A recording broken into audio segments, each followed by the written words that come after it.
మనతో కూడా ఇచ్చేందుకు మా ఢిల్లీ బ్యూరో చీఫ్ కృష్ణ మనతో పాటు లైవ్లో సిద్ధంగా ఉన్నారు. అలానే ప్రముఖ విశ్లేషకులు హిందూవాది శ్రీరామ్ గారు, త్వరగా శ్రీరామ్ గారు కూడా మనతో పాటు లైవ్లో జాయిన్ అవుతున్నారు. సో గుడ్ ఈవినింగ్ ఇద్దరికి కూడా.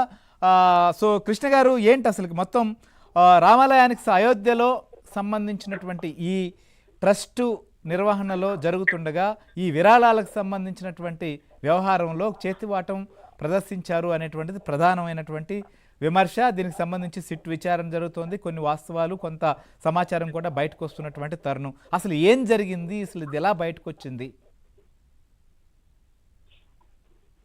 ఖచ్చితంగా శ్రీహరి మీరు చెప్పినట్లుగా ఇది వెలుగులోకి రావడానికి, అంటే అయోధ్య రామ మందిరానికి భక్తులు సమర్పించినటువంటి విరాళాల చోరీ, అదేవిధంగా అవినీతి వ్యవహారం ప్రస్తుతం అయితే దేశవ్యాప్తంగా తీవ్ర సంచలనంగా మారిందని చెప్పొచ్చు. ఈ అవినీతి వ్యవహారం వెలుగులోకి రావటం వెనుక ఇద్దరు ట్రస్ట్ సభ్యుల మధ్య జరిగినటువంటి అంతర్గత విభేదాలు, అదేవిధంగా అంతర్గత రాజకీయాలు కూడా కారణం అన్నది మనకు అందుతున్నటువంటి సమాచారం. వాటాల గొడవ దగ్గర, అంటే ఆలయ విరాళాల లెక్కింపు ప్రక్రియలో పాల్గొన్నటువంటి సిబ్బంది ఎవరైతున్నారో వాళ్ళ మధ్య ఈ డబ్బులు నగలు పంచుకునే విషయంలో గొడవలు జరిగాయి. ఒకరిపైన ఒకరు ఆరోపణలు చేసుకోవడంతో ఈ విషయం మొత్తం మొదట ట్రస్ట్ పెద్దల వరకు కూడా వెళ్ళింది. తర్వాత ఈ వ్యవహారం జూన్ మొదటి వారంలోనే ట్రస్ట్ ప్రధాన కార్యదర్శి అయినటువంటి సంపత్ రాయ్ దృష్టికి వచ్చింది. జూన్ 5వ తేదీన పోలీసులు, అదేవిధంగా ట్రస్ట్ ప్రతినిధులు అందరూ కలిసి ఒక నిందితుడి ఇంట్లో అనధికారికంగా తనిఖీలు చేసి నగదు కూడా స్వాధీనం చేసుకున్నారు. కానీ అప్పట్లో దీనిపైన అధికారికంగా ఎటువంటి ఎఫ్ఐఆర్ కూడా నమోదు చేయలేదన్నమాట. అయితే ఆ తర్వాత జూన్ 7వ తేదీన సమాజ్వాదీ పార్టీ అధినేత అయినటువంటి అఖిలేష్ యాదవ్ రాముడి మందిరంలో విరాళాల్లో కోట్లాది రూపాయలు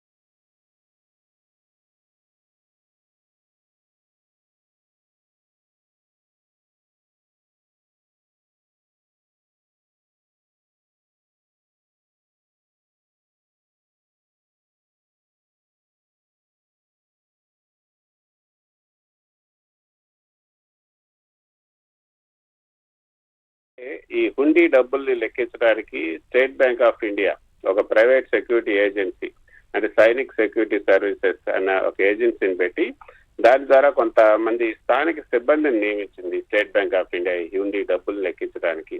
అప్పుడు ఈ భక్తి నమ్మకంతో సాగినటువంటి ప్రక్రియలో కొంత భద్రతా లోపాలైతే భద్రతా తనిఖీలు లోపించాయి.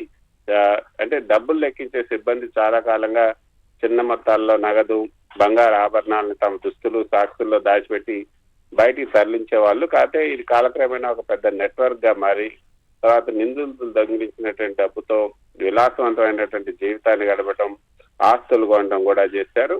ఈ కేసులో ప్రధానంగా డబ్బుల లెక్కింపుల్లో కీలక పాత్ర వహించినటువంటి అవినాష్ శుక్లా, కరుణేష్ పాండే, అనుకల్ప మిశ్రా, లవకుష్ మిశ్రా, రమాశంకర్ మిశ్రా, అదేవిధంగా రమాశంకర్ యాదవ్, టిన్ను, వీళ్ళందరూ కూడా బాధితులుగా పోలీసులు అయితే తేల్చారు. అయితే వివాదం వెంటనే మొదటంతో ఉత్తరప్రదేశ్ ప్రభుత్వం, యోగి ప్రభుత్వం జూన్ 13వ తేదీన ఒక సిట్ ని ఏర్పాటు చేసింది. జూన్ 25వ తేదీన మొదటి అధికారికంగా ఎఫ్ఐఆర్ కూడా నమోదైంది. ఇప్పటి వరకు కూడా ఈ కుంభకోణంలో పాల్గొన్నటువంటి 8 మంది నిందితులను అరెస్ట్ చేశారు. వాళ్ళ నుంచి ఒక 80 లక్షల రూపాయల నగదు, కొంత బంగారం, వెండి, అదేవిధంగా 1121 US డాలర్ల విదేశీ కరెన్సీని కూడా స్వాధీనం చేసుకున్నారు. ఇంకొక ముఖ్యమైన విషయం, ఈ నిందితులు ఎవరైతే ఉన్నారో అవినాష్ శుక్లా నివసించే యోగా కేంద్రం నుంచి రామరాజ్య కోష్ పేరిట ఉన్నటువంటి ఒక నకిలీ విరాళాల పెట్టెని, తర్వాత పేటిఎం క్యూఆర్ కోడ్ ని కూడా పోలీసులు స్వాధీనం చేసుకున్నారు. అంటే దీని ద్వారా కూడా, అంటే ఈ క్యూఆర్ కోడ్ ద్వారా కూడా విరాళాలు దాటిమన్నట్లుగా గుర్తించారు. తర్వాత ఈ దర్యాప్తులో భాగంగా ఈ ఎస్ఐటి బృందం ఈ Sriram Janmabhoomi Teerth Kshetra trust general secretary Sampat Rai, అదేవిధంగా ట్రస్టీ అనిల్ మిశ్రా, మేనేజ్మెంట్ సభ్యుడు ఎవరైతే ఉన్నారో గోపాలరావు, వీళ్ళందరినీ కూడా సుదీర్ఘంగా ప్రశ్నించింది. దీనికి నైతిక బాధ్యత వహిస్తూ సంపత్ రాయ్, అదేవిధంగా అనిల్ మిశ్రాలు కూడా తమ పదవులకు రాజీనామా లేఖలైతే సమర్పించారు. మరోపక్క ప్రాథమిక దర్యాప్తులో ఈ భారీ అక్రమాలు జరిగినట్టుగా తేలటంతో గత 5 ఏళ్లుగా ఈ రామ మందిరం ట్రస్ట్ కు వచ్చినటువంటి విరాళాలు, ఈ నిర్మాణ ఖర్చులు, తర్వాత బంగారు, వెండి, ఈ కానుకలన్నింటినీ కూడా మళ్ళీ పూర్తి స్థాయిలో రీఆడిట్ చేయాలని పూర్తి స్థాయిలో ఆడిట్ చేయాలని సిట్ అయితే ఆదేశించింది. మొత్తం అంటే నిజానికి శ్రీహరి, ఈ విరాళాల చోరీ కేవలం ఒక సాధారణమైనటువంటి దొంగతనం కాదు. అవును. ఇది దీని వెనుక సామాజిక ఆధ్యాత్మిక పరిపాలనా కోణాలు కూడా ఉన్నాయని చెప్పొచ్చు.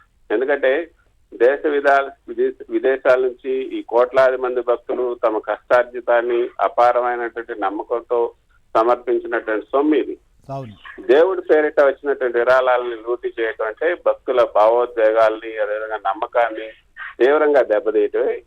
మరోపక్క భద్రత, అదేవిధంగా పర్యవేక్షణ లోపాలు కూడా ఉన్నాయి. అంతటి ప్రతిష్టాత్మకమైనటువంటి ఆ ఆలయంలో సీసీటీవీ పర్యవేక్షణ ఉన్నప్పటికీ కూడా సిబ్బందిని తనిఖీ చేయడంలో ఈ ఘోరమైనటువంటి నిర్లక్ష్యం వహించారనేది మాత్రం స్పష్టంగా అర్థమవుతుంది. అంతా నమ్మకం మీదనే నడుస్తుంది అనే ఉద్దేశంతో కనీసం అక్కడ అంతర్గత ఆడిట్ కానీ, భద్రతా ప్రోటోకాల్స్ కానీ పాటించకపోవటం కూడా కొంత వ్యవస్థ లోపాన్ని అయితే చూపిస్తుందని చెప్పొచ్చు. అయితే దీనికి కొంత రాజకీయ రంగు పులుపుకుంది. ఇప్పుడు మెయిన్ గా ఇప్పుడు జరుగుతున్నటువంటి అంటే ఇక్కడ రెండు అంశాలు. ఒకటి, భక్తుల మనోభావాలు దెబ్బతినకుండా వారి విశ్వాసాలు నిలబెట్టాల్సిన అవసరం ఒకటి ఉంది. అయితే ఇంకోవైపు రాజకీయ పరమైనటువంటి విమర్శలు తెరపైకి చేయడం, కొంతమంది దీన్ని అదునుగా తీసుకొని మొత్తం రామాలయంలోనే ఇలా జరుగుతుంటే అసలు ఏం చేస్తుంది కేంద్ర రాష్ట్ర ప్రభుత్వాలని చెప్పి ప్రశ్నించడం, ఇలాంటివన్నీ కూడా చేస్తున్నటువంటి పరిస్థితి. దీని నేపథ్యంలో ప్రభుత్వం ఏమైనా ఇరుకును పడుతుందా, లేకపోతే కఠినంగా వ్యవహరిస్తుందా? ఏం చర్యలు చేపట్టింది? ఖచ్చితంగా ప్రభుత్వం అయితే ఒక గట్టి చర్యలు చేపడుతుంది కాబట్టి ఇవన్నీ బయటకు వచ్చాయి. ప్రభుత్వం అక్కడ యోగి ప్రభుత్వం దీన్ని స్నబ్ చేయాలనుకుంటే ఎప్పుడో స్నబ్ చేస్తుండొచ్చు, లేకపోతే ఒకళ్ళిద్దరిని అరెస్ట్ చేసి అసలు బయటకు రానికుండా చేయొచ్చు. అయితే అసలు రామ మందిరంలో అంటే యోగి చెప్పినటువంటి మాట ఏంటంటే నేరస్తుడికి ఒక కులం, ఒక మతం ఉండదు. నేరస్తుడు అంటే నేరస్తుడే, వాటిని వేరే విధంగా చూడాల్సినటువంటి అవసరం లేదు అనే ఉద్దేశంతో ఆయన చెప్పారు. ఆయన ఏదైతే యోగి చెప్పినటువంటి మాట మనం చూస్తే ఏదైతే ఈ యొక్క ఆయన చాలా స్పష్టంగా ఆయన చెప్పిన మాట ఏంటంటే కేవలం అంటే ఈ ఘటనని కేవలం ఒక నేరంగా మాత్రమే చూడాలా. ఒకరిద్దరు వ్యక్తుల స్వార్థ బుద్ధితో చేసినటువంటి ఆర్థిక నేరానికి రాజకీయ రంగు పులిపి దాన్ని విలువలు పొలవలు చేయటం అనేది ఏమాత్రం తగదు.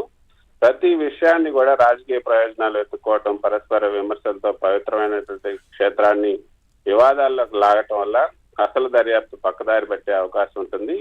కాబట్టి నేరస్తుడికి కులం, మతం, రాజకీయం అనేది ఉండవు. వాడు కేవలం నేరస్తుడు మాత్రమే. ఈ సూత్రాన్ని అనుగుణంగానే మేము దర్యాప్తు చేపడతాం. సిట్టు కూడా అదే విధంగా చేస్తుంది. కాబట్టి ఈ ఘోర కలికాలంలో అయినా సరే దైవ కార్యంలో అక్రమాలకు పాల్పడితే చట్టం నుంచి, దైవ శిక్షణ నుంచి తప్పించుకోలేరనే ఒక సందేశం ఈ చర్యల ద్వారా స్పష్టం అవుతుందని కూడా ఆయన చెప్పారు.